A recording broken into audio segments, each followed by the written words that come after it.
Matur eitthvað sem við kaupum mikið af.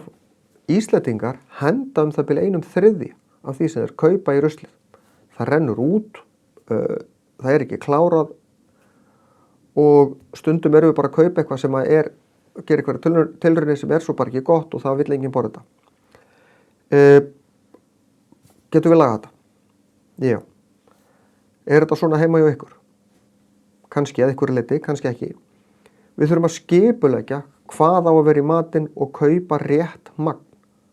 Við erum ekki að kaupa allt og mikið. Ef við ætlum að gera eitthvað tilraunastarf sem að byrja þá að kaupa lítið af því.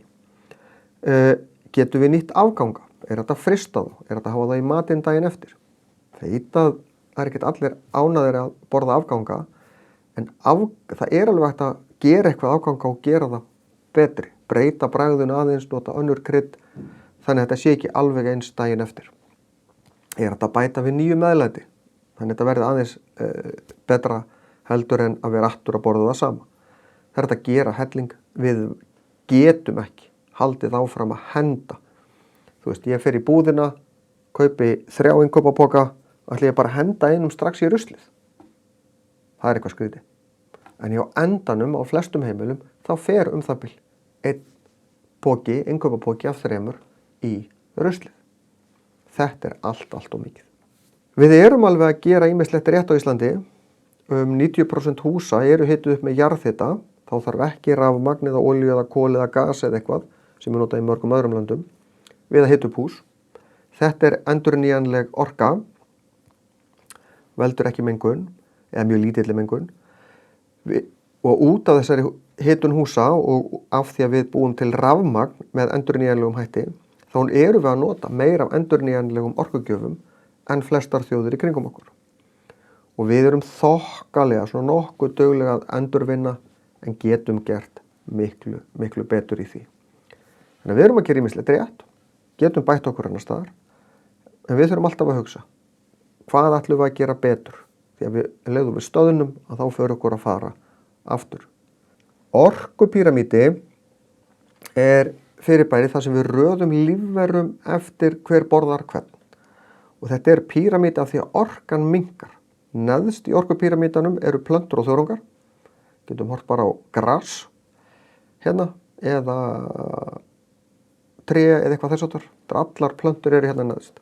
Því að plöntur búa til sína orku sjálfar með orku frá sólinni í ferli sem heitir ljóstillífun. Þannig að þessar eru neðstar því það búa til sína orku sjálfar.